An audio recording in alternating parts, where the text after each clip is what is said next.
பிஸ்மில்லாஹிர்ரஹ்மானிர்ரஹீம். அன்பார்ந்த நேயர்களே, பலஸ்தீன் மீட்பு போர் 147வது நாளை எட்டி இருக்கிறது. இதில் அமெரிக்கா பேச்சுவார்த்தைக்கு வருகிறேன் என்று சொல்லிக்கொண்டே தாக்குதலை நடத்தி இருக்கிறது. 11வது நாளாக தாக்குதல் நடந்திருக்கிறது.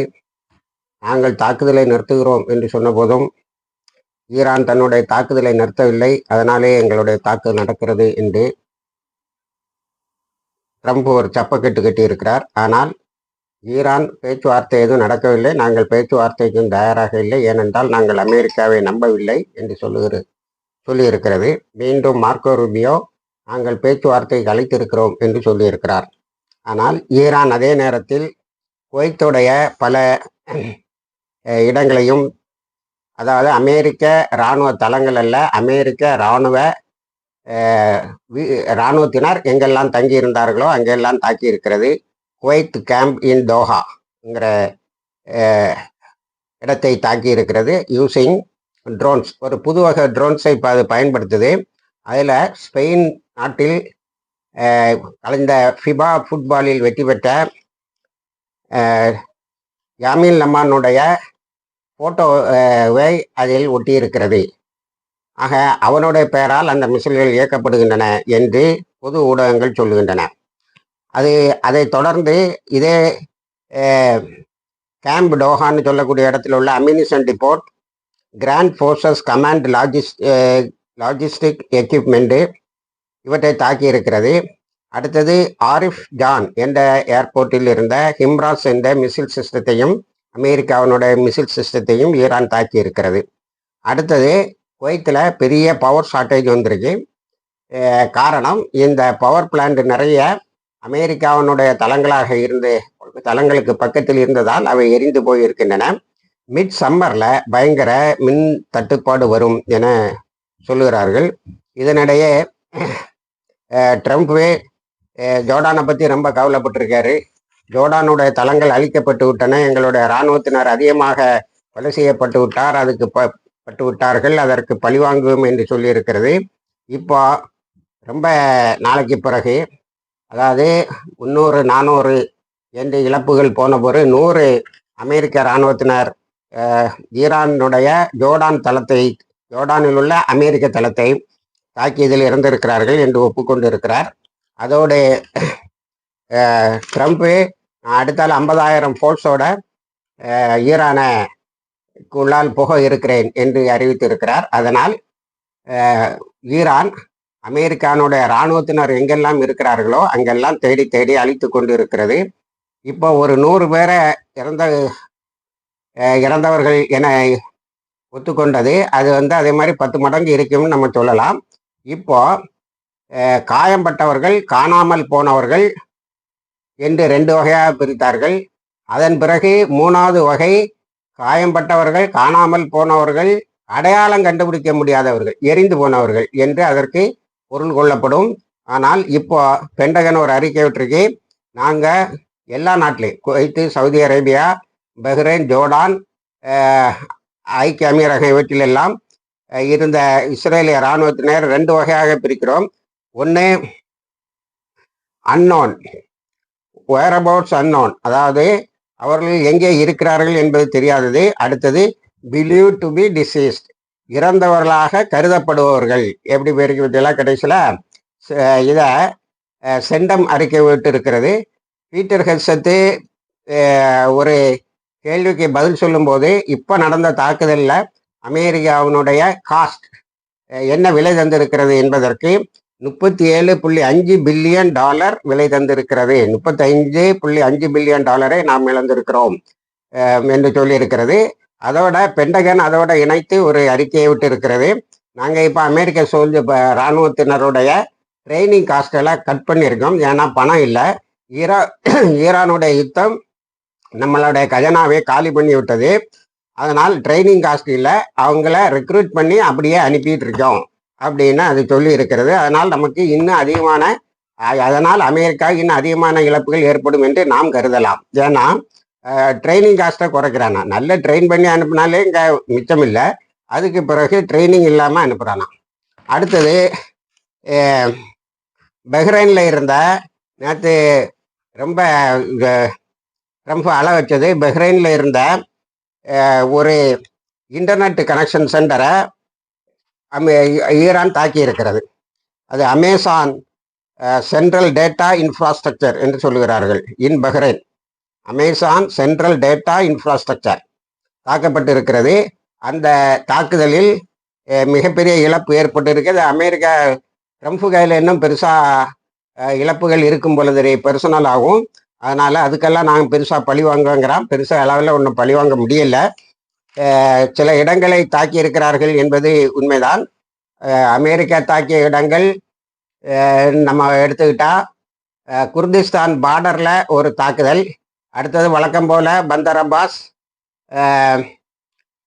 அதுக்கு குர்திஸ்தான் பார்டரில் ஈரானோட குர்திஸ்தான் பார்டரில் தாக்குனால 2 பேர் இறந்துருக்கிறாங்க. ஈரானை பார்டர் பண்ணக்கூடிய குர்திஸ்தான் பகுதியிலையும் ஒரு தாக்குதல் நடந்திருக்கு. புஷர் சிட்டியை தாக்கி இருக்கிறார்கள். கம்தான், அராக்கு, சாகபார் போன்ற இடங்கள் தொடர்ந்து தாக்கப்பட்டு வருகின்றன. இதனிடையே மினாப் ஸ்கூலில் இருந்த 32 குழந்தைகளுக்கு ஜனாசா அறிவிப்பை ஈரான் அரசாங்கம் செய்திருக்கிறது.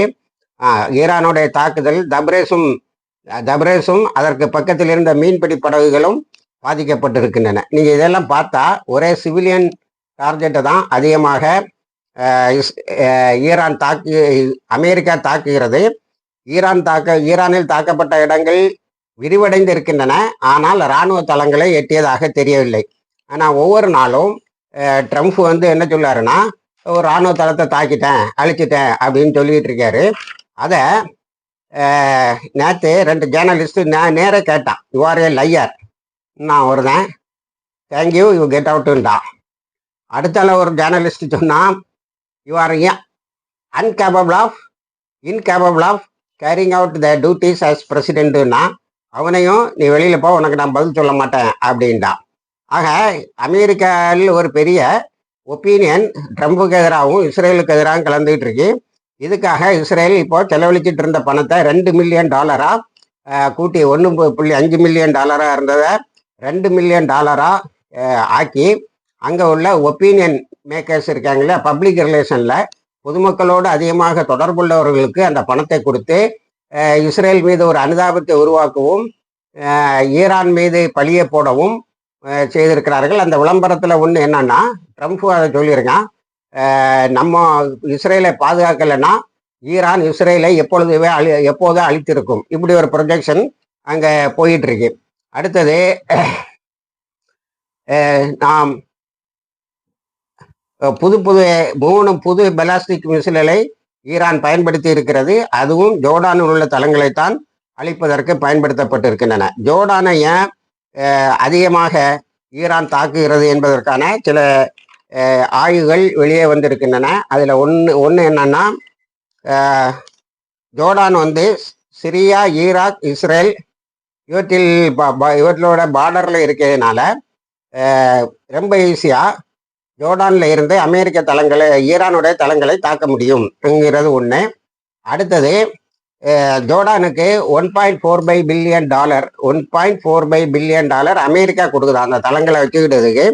அடுத்தல இப்போ அதிகமாக ஜோர்டானை தாக்குவதற்கு காரணம் ஜோர்டானுக்கு தான் பஹ்ரைன், UAE, குவைத்து இங்கே இருந்த தளங்களை அமெரிக்கா நகர்த்தி இருக்கிறது. அதனால்தான் ஜோர்டான் அதிகமாக அடி வாங்குகிறது என்பதை ஒரு ஆய்வு தெளிவுபடுத்துகிறது. அடுத்தால ஜோர்டானில் இருந்த அமெரிக்க இராணுவத்தினர் பெரும்பாலும் அழிக்கப்பட்டு விட்டார்கள் என்பது ஜோர்டானுக்கும் சொல்லுது. அதே போல இப்போ ஜோர்டான் மக்கள் எப்படி அமெரிக்க தளங்களை வெறுக்கிறார்களோ அதே போல குவைத்திலும் பப்ளிக் ஒப்பீனியன் அமெரிக்க தளங்களுக்கு எதிராக வளர்ந்து கொண்டு இருக்கிறது என்று சொல்லுகிறார்கள். ஹர்மூஸை பொறுத்த வரைக்கும் ஹர்மூஸ் ஃபுல்லாக க்ளோஸ் ஆகிருக்கு. ஈரான் கைடட் இது மட்டும்தான் போகுது, கப்பல்கள் மட்டும்தான் போகின்றன. இப்போ யூரோப்பியன் யூனியன் என்ன சொல்லுன்னா, நாங்கள் எங்கள் கப்பல்களை இப்படி அனுப்பிக்கணும்ப்பா, அது எங்களுக்கு ஒன்றும் பெரிய சார்ஜஸாக தெரியலை, நீ எதுக்கு பிளாக்கேடு முற்றுகை அது இதுன்னு போட்டு குழப்பத்தை உண்டு பண்ணுறேன்னு சொல்லுது. Most of the European countries என்ன சொல்கிறாங்க, பெரும்பாலான ஐரோப்பிய நாடுகள் நீ இந்த யுத்தத்தில் போட்டிருக்க ஒப்பந்தத்தை நீ ஏற்றுக்கோ. நேற்று கூட ஹிந்துல ஒரு பெரிய ஆர்டிகள், அதாவது ஒப்பந்தத்தை மீறினது அமெரிக்கா தான். முதல்ல போற எப்படியாவது ஈரான் ஒரு போர் நிறுத்தத்துக்கு ஒத்துக்கொண்டால் போதும் என்ற நெருக்கடியில் எல்லாத்தையும் ஒத்துக்கிட்டு இப்போ அவங்க அந்த மெமரண்டம் ஆஃப் அண்டர்ஸ்டாண்டிங்னு சொல்லக்கூடிய புரிந்துணர்வு ஒப்பந்தத்தில் உள்ள ஹர்மூஸ் இதை செயல்படுத்தும் போது நீ எதுக்கு போய் அங்கே தாக்குதலை நடத்துகிற அப்படின்னு சொல்லி ஒரு பெரிய பப்ளிக் ஒப்பீனியன் அதற்கு எதிராக போய்கொண்டு இருக்கிறது. அடுத்தது ட்ரம்ப் இப்போ சவுதி நான் உனக்கு நியூக்ளியர் பாம்பு உருவாக்குறதுக்கு ஹெல்ப் பண்ணுறேன் அப்படின்னு சவுதிக்கு ஒரு தாஜா பண்ணுற ஒரு ஸ்டேட்மெண்ட்டை சொல்லியிருக்கு. யுரேனியம் என்ரிச்மெண்ட்டை நீங்கள் செய்யலான்னு சொல்லுது. அடுத்தது வேற வழி இல்லாமல் இப்போ நமக்கு இந்த யுத்தத்தில் இராணுவ வீரர்கள் நஷ்டம் என்பது மிகவும் அதிகமாகவே இருக்கிறது என்பதை ஒத்துக்கொண்டு இருக்கிறது. அடுத்தது பீட்டர் ஜேடி வான்ஸை தொடுத்து பீட்டர் ஹெக்ஸத், அதாவது அவனுடைய டிஃபென்ஸ் செக்ரட்டரி பாதுகாப்பு அமைச்சர், அவனுக்கு எதிராக ஆரம்பிச்சிருக்கார். ஜேடி வான்ஸு எப்ஸ்டின் ஃபைலை கையில் எடுத்து அதில் அதை வெளிப்படுத்தினார். நீ அதில் மாட்டிக்கிட்டதுனால நம்ம பெரிய செலவுக்கு உள்ளாகிறோம், பெரிய நஷ்டத்துக்கு உள்ளாகிறோம், நமது தளங்கள் அழிக்கப்படுகின்றத, நம்மளுடைய நண்பர்களை நாம் இழக்கிறோம், உலகமே நம்மளை தனிமைப்படுத்துகிறது. அது நீ ஃபுட்பால் கேமில் போகும்போது என்ன நடந்தது, அவர் இதை ஜேடி வான் சொல்லலை, நம்ம சொல்கிறோம் ஃபுட்பால் கிரவுண்டில் என்ன நடந்ததுங்கிறது, உலக மக்கள் எப்படி உன்னை வெறுக்கிறார்கள் என்பது தெளிவாகிவிட்டது. அதுக்கு பிறகு இப்போ பீட்டர் ஹெக்ஸத்தை திடீர்னு ஒரு அறிக்கை, ஒரு கேள்விக்கு பதில் சொல்ல மாதிரி நமக்கு 37.5 பில்லியன் டாலரு நஷ்டமாயிருக்கு இந்த 11 நாள் தாக்குதல்ல அப்படின்னு சொல்லி ஒரு அறிக்கையை விட்டுருக்கேன். எப்படி நான் உங்களுக்கு இந்த காணொலியில் ஒரு முக்கியமான பகுதியில் இஸ்ரேலுடைய பத்திரிகையில் எப்படி நத்தியானுவுக்கு எதிராக கிளர்ந்து நஷ்டங்களை அதிகமாக வெளியிட்டன, உண்மையான நஷ்டங்களை வெளியிட்டன. ஏன்னா பப்ளிக் ஒப்பீனியனை மேனிப்புலேட் பண்ணுறனுவோம், என்னவோ பெரிய சாதிச்சுட்டு இருக்க மாதிரி, அது இல்லை நம்ம அடி வாங்கிட்டு இருக்கோங்கிறத அந்த பத்திரிகையில் வெளியிட்டது இன்னைக்கும் அதுதான் உண்மையா இருக்கு. அதே போல இப்போ பென்டகன், சென்டம், அடுத்தது டிஃபென்ஸ் செக்ரட்டரி, துணை பிரதமர் ஜேடி வான்ஸ் இவ்வளவரும் நத்தியானுக்கு எதிராக கருத்துக்களை சொல்ல தொடங்கி விட்டார்கள். பென்டகன் எனக்கு தெரிஞ்சு ஆரம்ப காலத்திலிருந்தே சரியான அறிக்கைகளை தான் விட்டு கொண்டிருந்தது. அத்தனையும் இவனுக்கு எதிராக இருந்தது. நேற்று பென்டகன் விட்ட அறிக்கையில ட்ரம்ப் நாம் நிறைய தளங்களை அழித்து விட்டோம், நிறைய மிசில் சென்டர் அழித்து விட்டோம் என்று சொல்லுகிறாருன்னு கேட்டதுக்கு அவர் என்ன சொல்லியிருக்காரு, ஆமாம் இவர் அழிச்சிட்டோம்னு சொல்லுவார், அடுத்த நாள் அவன் ஒரு புது மிசிலோட தாக்குவான். அதனால இவருடைய பொய்கள் எல்லாம் அடுத்த நாள் தாக்குதல்லையே வெளிச்சத்துக்கு வந்து விட்டது என்பதை அவர் தெளிவுபடுத்தி இருக்கிறார். அப்போ ஒரு ஓப்பனா ஒரு சண்டை அங்கே நடந்துட்டு இருக்கு. அடுத்தால லெபனானுக்கு நம்ம வந்தா, லெபனான்ல புதுசா சில கிராமங்களை ஹிஸ்புல்லா விடுவித்திருக்கிறது என்பதை நாம் உங்களுக்கு சொன்னோம். ஹிஸ்புல்லா விடுவித்திருக்கக்கூடிய கிராமங்களுக்கு லெபனானுடைய படை பாதுகாப்பு கொடுக்கும்னா நேற்று லெபனானுடைய படைகளை அடிச்சிருக்கான். இவன் வாஷிங்டன்ல இருக்கான். லெபனானுடைய பிரசிடென்ட் அனோன் வாஷிங்டன்ல பேசிட்டு இருக்கான். வாஷிங்டன்ல ட்ரம்ப் என்ன சொல்றான்னா, நாங்க எப்படியாவது லெபனான்ல இருந்து இஸ்ரேலை வெளியில ஏற்றுவோம், ஆனா டைமை தான் சொல்ல முடியாதுன்னு. ஆனா இப்போ ஹிஸ்புல்லா அடிச்சு வெளியே தள்ளின இடங்கள்ல எல்லாம் நிறைய இடங்கள்ல இருந்து இஸ்ரேலிய படைகள் வெளியில போயிட்டு கடைசியில் ஒரு இடத்த பைலட் சென்டர்ஸ்ன்னு வச்சிருக்கான். பைலட் சென்டர்ஸ்ன்னு சொல்லி இந்த இடங்கள் அவனுக்கு பாதுகாப்புக்கு வேணும்னு செஞ்சிட்டு இருக்கான். வாஷிங்டன் இங்க உள்ள லெபனானுடைய பிரசிடென்ட்டோட பேசிட்டு இருக்கு. ஒருவேளை இதை அவங்க இதோட விட்டுருங்க இஸ்ரேலுன்னு சொல்லலாம்னு எதிர்பார்ப்போம். எப்படி நடக்கும்னு அது தெரியல. ஆனால் ஹிஸ்புல்லா கை ஓங்கி இருக்கு. நேற்று ஹூத்தீஸோடைய பிளாக்கேடையும் ஹமாஸ் தன்னுடைய தலைவரை தேர்ந்தெடுத்ததையும் ஹிஸ்புல்லா நேற்று பாராட்டி இருக்கிறது. அடுத்தது ஹமாஸுக்கு நம்ம காசாவுக்கு வந்தால், காசால ஆஸ்திரேலியா காசாவினுடைய எய்டுக்கு $17.5 மில்லியன் ஒதுக்கி இருக்கிறது. இந்த ஒதுக்கீட்டை பற்றி ஹமாஸ் தலைவர்களும் மற்றவர்களும் சொல்லும்போது, நாங்கள் மிகவும் இக்கட்டான சூழ்நிலையில் இருக்கும் போது எங்களுக்கு கிடைத்த மிகப்பெரிய உதவி என கருதுவோம் என்று நன்றி சொல்லி இருக்கிறார்கள். அடுத்தால காசால நேற்றும் தாக்குதல் நடந்திருக்கு.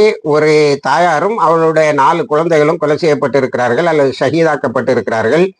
இப்போ ஹலீல் அல் ஹயாவை தேர்ந்தெடுத்ததை ஹிஸ்புல்லா, ஈரான், அடுத்தது ஹூத்திஸு, இவங்க எல்லாரும் பாராட்டி இருக்கிறார்கள். இதெல்லாம் இவங்க இந்த ஆக்சிஸ் ஆஃப் இஸ்லாமிக் ரெசிஸ்டன்ஸ். ஆனால் நேற்று வந்த பாராட்டுகள்லையும் ஒரு ஸ்டேட்மெண்ட்டையும் எகிப்தினுடைய இன்டெலிஜென்ஸ் விட்டுருக்கு. அதுதான் நமக்கு ரொம்ப முக்கியம். எகிப்தினுடைய இன்டெலிஜென்ஸ் என்ன சொல்லுதுன்னா, ஹலீல் அல் ஹயா ரொம்ப அழகா எல்லா நெகோசியேஷனையும் கொண்டு போயிட்டு இருக்கிறாரு. அவர் தலைவராக தேர்ந்தெடுக்கப்பட்டு இருக்கிறது. அதாவது ஹமாஸுக்கும் அவர் தான் தலைவர், பொலிட்டிக்கல் பியூரோவுக்கும் அவர் தான் தலைவர் என்ற நிலையை அடைந்து இருப்பது எங்களுடைய மீடியேஷனை, நாங்கள் பேசிக்கொண்டு இருக்கின்ற அந்த பேச்சுவார்த்தையை மேலும் கொண்டு செல்வதற்கு பயன்படுகிறது என்று சொல்லி இருக்கிறார். அப்போ க்ளோஸா நாங்கள் கத்தரோடையும் துருக்கியோடையும் பேசிக்கொண்டு இருக்கிறோம், கோஆர்டினேட் பண்றோம். இஸ்ரேலிய இராணுவத்தினரும் இஸ்ரேல் அதிகாரிகளும் கூட கலந்து கொள்ளுகிறார்கள் என்று சொல்றாங்க. இந்த ஸ்டேட்மெண்ட்ல தான் ஹமாஸ் தன்னுடைய தாக்குதலை நடத்தாமல் இருக்கிறதோ என்று என்ன தோன்றுகிறது. அடுத்தது அந்த ஈஜிப்சியன் இன்டெலிஜென்ஸ் என்ன சொல்லிருக்குன்னா, ஹமாஸை பாராட்டணும். அவங்களுடைய ஆர்கனைசேஷனல் ஸ்ட்ரக்சர், கட்டமைப்பை, அவங்களுடைய இயக்கத்தின் கட்டமைப்பை அவர்கள் சீர்குலையாமல் பார்த்து கொண்டு இருக்கிறார்கள். இது அதோட அவர்கள் தங்களை பலப்படுத்தி இருக்கிறார்கள் என்று சொல்லி இருக்கிறது. இது இப்ப சாதாரணமா மற்ற சகோதர போராளிகள் குழுக்கள் பாராட்டுவதை நாம் பெரிதாக எடுத்துக்கொள்வதற்கில்லை. ஆனா எல்லாருமே ஒரு பாயிண்ட, ஹூத்திஸ்ல இருந்து எல்லாருமே ஒரு பாயிண்ட பலமா சொல்றாங்க. ஹமாஸு தன்னுடைய கட்டமைப்பை நல்ல பலமாக காப்பாற்றி இருக்கிறது. இந்த ஒரு எலெக்ஷன் நடக்குது, ஒவ்வொரு 2 வருஷத்துக்கும் இருக்க ஒரு எலெக்ஷன் நடக்குதுங்கிறது எதை காட்டுகிறது என்று சொன்னால், அவர்களுடைய கட்டமைப்பு உறுதியாக இருக்கிறது என்பதை காட்டுகிறது. அதை இராணுவ நோக்கர்கள் 120 நாள் ஜெனோசைடுக்கு பிறகும் ஹமாஸ் அல்டிமேட்லி பலமாக இருக்கிறது.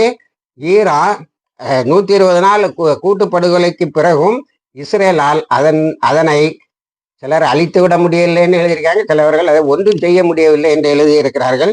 அவர்களை அழித்து விட முடியவில்லை என்பதுதான் நாம் எடுத்துக்கொள்ள வேண்டியது. ஏன்னா அங்கே நிறைய பேர் ஷஹீதாகி இருக்கிறார்கள். 15,000 பேருக்கிட்ட ஷஹீதாகி இருக்கிறார்கள் ஹமாஸ் போராளிகள் என்பது அண்மையிலே தெரிய வந்த ஒரு செய்தி. ஆனால் அவர்கள் பொறுமையும் அவர்கள் இந்த பேச்சுவார்த்தைகள் நடத்தக்கூடிய சாதுரியத்தையும் எகிப்தினுடைய இன்டெலிஜென்ஸு பாராட்டி இருப்பதுதான் நமக்கு அதிசயமாக இருக்கிறது.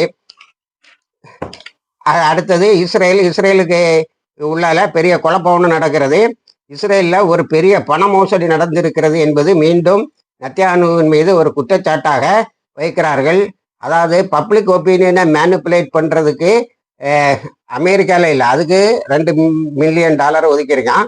இஸ்ரேலுக்கு உள்ளால பத்திரிகைகள் உலகத்தை டாமினேட் பண்ணுறதுக்காகவும் பப்ளிக் ஒப்பீனியனை தனக்கு சாதகமாக மாற்றுவதற்கும் ஒரு பெருந்தொகையை செலவிட்டதாக கணக்கு வருகிறது. அந்த கணக்கில் பெருந்தொகை பறிபோய் இருக்கிறது என்பதை கண்டுபிடித்திருக்கிறார்கள்.